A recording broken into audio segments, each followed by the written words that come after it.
Deep in jungles and around the bases of cubistic mountains you'll find birds. Lots of birds.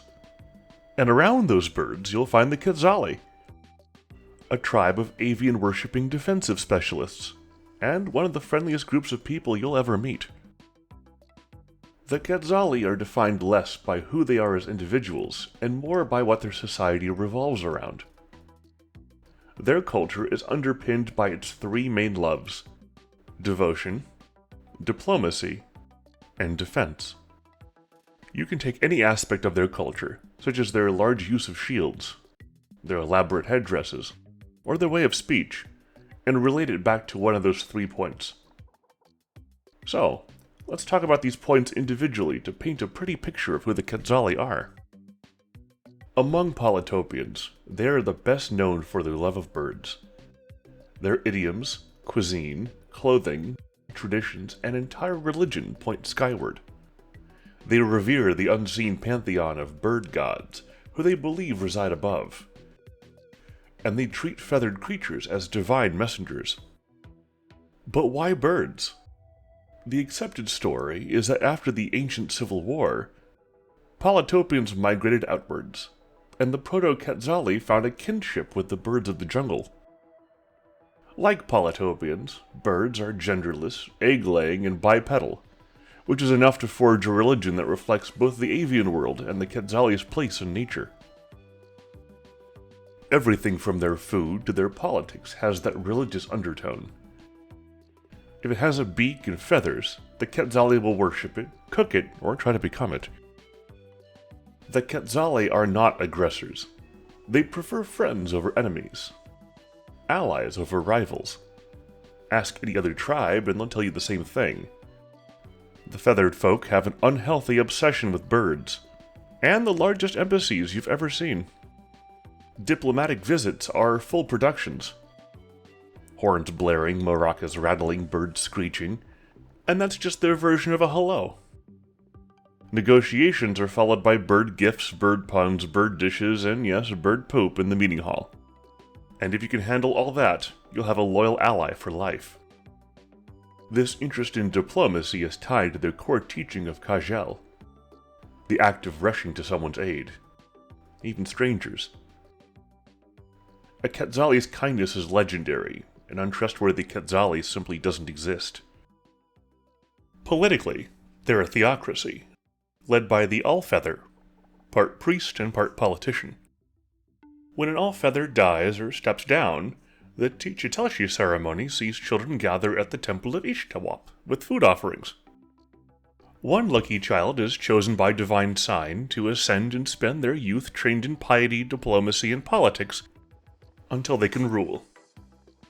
As stated earlier, the Kazali prefer peace over war when possible. But they aren't fools. They know that if they don't have a well-trained military, they'd be taken advantage of, and ultimately wiped off the map. Their solution? A defense so stubborn that enemies think twice. If their enemies knew that fighting the Kazali is only going to be a slow, grueling, and brutal endeavor, then they'd be more encouraged to work with them politically. As part of their focus on defense, the Kazali have fostered a culture of athleticism and sport. Even when not conquering or defending, Quetzali soldiers are regularly engaged in a myriad of physical activities to keep their skills sharp. One sport played by their legions of defenders is Tekiwapyali, which roughly translates to ring bird. The objective is simple: bounce a large wooden bird off of a bird-shaped shield into a hoop, which is, you guessed it, bird-shaped. This sport was developed as a means for soldiers to practice their skills with shields and teamwork. The logical conclusion of this interest in athletic activity is the Wetek Utal, a rigorous 5-day quintathlon of sprinting, swimming, climbing, and competitive performance of religious rites. The winner of the competition every year becomes an advisor to the All-Feather until the beginning of next year's competition, where they'll have to fight to maintain their position among the hundreds of other competitors. Oh yeah, and there's that bit about the Quetzali coming to Earth and hacking Mijiwan's computer, but we'll save that story for another day. The most common bird that you'll find when interacting with the Kazali is the Kiki bird. a large bipedal flightless bird that can carry a rider with ease. They're nimble, speedy, strong, and trusting, making them fantastic mounts. Kiki birds are known for being very loving, and they love to snuggle with anyone who will let them. Of course, that innate trust also makes them easy to hunt, as they're the main protein in the very popular dish Kiki. You may be thinking, wait, if the Kazali worship the birds, why do they eat them? Simple. Kiki are seen as a gift from the bird gods, who have provided the Quetzali with food and companionship in the form of this large, awkward, squawking creature. The prevailing crop of the Quetzali is the simple but robust corn. Corn's pretty unassuming. It grows in stalks, tastes kinda bland, and is a boring yellow color. But that doesn't mean it's not one of the most versatile crops on the square. You can eat it steamed, raw, mashed, baked, juiced, ground, popped, rolled, glazed, candied, fried, dried, and even blindfolded. If the Quetzali aren't munching on Kiki, then they're probably munching on corn, as you'll probably not be able to find a single other crop as versatile as this one. We've made it abundantly clear that the Quetzali adore birds. Of course, any amount of religious fervor can potentially spiral into zealotry, and that's the case with the sect of Iqaruz. While most Quetzali revere and worship the birds, the Iqaruz have taken this devotion further by trying to become birds. You see, their goal is simple. They want to become birds and fly so that they can meet the bird gods in the sky. This pursuit of flight is all that matters to the Iqaruz, and they'll do anything in their power to achieve it.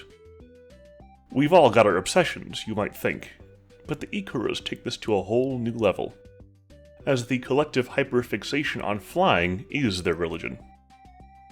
They don't care about the grand conflict on the square. They don't care about the other tribes. And they don't care about their Kazali kin. All they care about is their objective. And if this goal brings them into conflict with the other tribes, well, then so be it. Overall, the Iqaruz are not known to be an aggressive sort, but they're much less passive than the mainline Kazali. It's not uncommon for the Iqaruz to raid cities for birds to study, resources, terrain, blueprints, and so forth. And this makes them a force to be reckoned with. As long as you stay out of their way or don't have anything which interests them, the Iqaruz will probably ignore you. The best way to describe them is true neutral. Not balanced, but self-serving. They'll ally with you, betray you, give you gifts, or burn down your city if that's what it takes to inch closer to the sky. The Iqaruz themselves are often seen sporting wing harnesses, talon boots, and flight caps, all of which are the closest they've gotten to their dreams of both becoming birds and developing flight. They haven't cracked it yet, but they've managed to cobble together enough contraptions to glide. Briefly, awkwardly, and not usually without a crash at the end. The getup might seem goofy, but they see every prototype and failure as another step towards their mission. If anyone on the square is going to figure out flight, it's them. They just need time. They take this theming further by living in towering nests instead of houses. Most other tribes assume that they'll keep trying to find more and more ways to emulate birds as time goes on. They've also eschewed the traditional metal shields for rounded wooden ones, but that's more personal preference than the overall bird aesthetic. Their little section of Kazali lands is populated by the majestic and temperamental Atheni bird. While distantly related to the Kiki, Atheni birds have a few big differences besides the color of their plumage. They're moody, kinda mean, taste gamey, but do have the power to fly short distances when not being ridden. Despite the downsides, the Atheni bird is used as the standard mount animal for the Iqaruz, as Kiki birds are in relatively short supply. Their feathers are also durable and stiff, making them great for the mini Iqaruz flight contraptions, and overall decoration.